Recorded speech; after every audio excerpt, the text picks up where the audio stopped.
The modern thinker and social philosopher Brené Brown writes that true belonging doesn't require you to change who you are. It requires you to be who you are. It's a powerful idea that real belonging isn't about fitting in. It's about being seen, accepted, and valued for exactly who you are. In a world where we're constantly encouraged to edit ourselves, curate our lives, and conform to expectations, this kind of authentic connection can feel rare, even revolutionary. I've spent the last few days haunted by a simple handwritten note. It wasn't particularly long, and it didn't come from a famous philosopher or great thinker, but it carried more meaning than 100 speeches ever could. It came from the backpack of Hillel Nehemiah Ofen, a 20-year-old IDF soldier who tragically collapsed and died during a training exercise. The day after Hillel's funeral, Israeli journalist and author Tzur Ehrlich shared a remarkable discovery on social media, a handwritten note found in Hillel's backpack. This note, Ehrlich wrote on Facebook, belongs in the pocket of every Jew. It's a profound meditation on identity, on life, on what it means to be part of something bigger than yourself, in the midst of a kind of social heat stroke that's overtaken us. Hillel's words are like a cool drink of water, reviving, grounding, and deeply human. The note began with two powerful words, Ani Shayach, I belong, and it didn't stop there. Hillel expanded the thought with breathtaking simplicity. I belong to my family, to my people, to the land of Israel. I belong to love. I belong to fear. I belong to hope and to disappointment. I belong to joy and to pain. I belong to this moment. Who writes like that? It's profound. The thoughtful words of a soldier in the prime of life, reflecting on his future, somehow channel something timeless, even eternal. In a world increasingly obsessed with individualism, self-branding, and curating flawless images for public consumption, here was a young man who had peeled all of that away. No filters, no hashtags, just a raw, honest declaration of connection to people, to place, to purpose. And this wasn't just a private reflection scribbled by a young man on the cusp of adulthood. It was a sacred manifesto, reminding himself, and all of us, that real strength doesn't come from standing apart.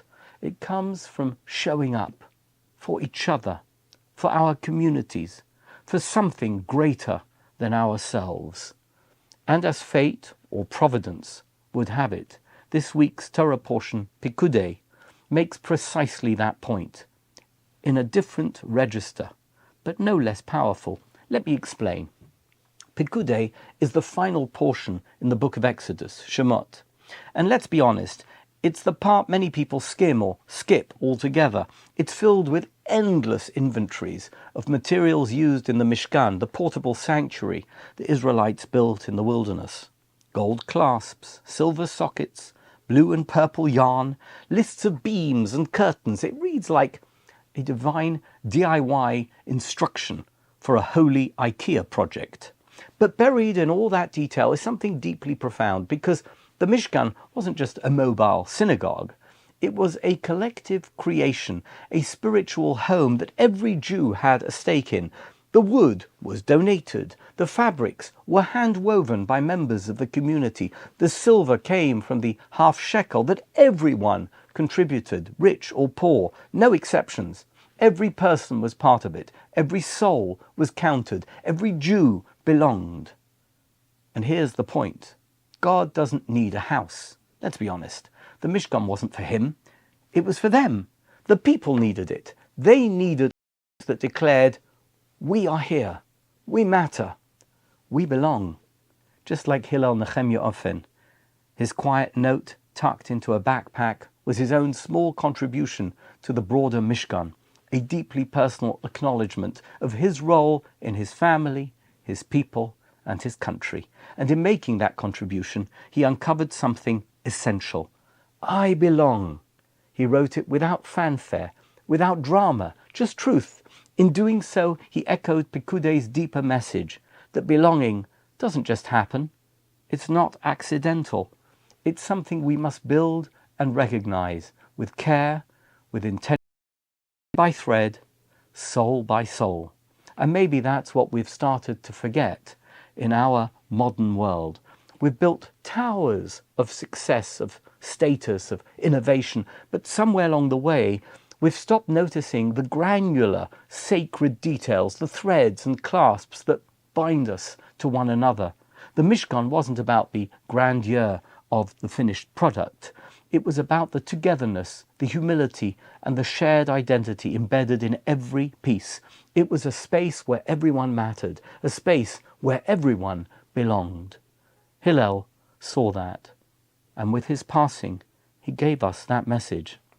His note, written for himself, wasn't just about himself. It was a blueprint made up of feelings and fears and hopes, with space in it for everyone. It included not only love and pride, but also doubt, pain, and vulnerability. He understood what it meant to be whole and part of something holy. And here's the deeper truth. Belonging isn't simply a warm, fuzzy feeling. It's an obligation. It's on each of us to make space for others, to invite them in, to say, you are part of this, just like I'm part of this. You matter. You are not alone. That's what the Mishkan did. That's what Hillel's note does, and that's what we must do. So here's a thought for this Shabbat as we read Pekudei and close out Sefer Shemot. Let's ask ourselves, where is my Mishkan? What am I building that brings people in, that helps others feel seen, valued, and connected enough to say, I belong, as Hillel did so simply and so powerfully. I belong to my family, to my community, to my people, to this moment. We need to remember that we are all architects of belonging. Every kind word, every act of generosity, every moment of presence, these are the silver sockets and golden threads of a modern-day Mishkan. May we merit to build it with the same love, clarity, and quiet strength that Hillel carried in his heart.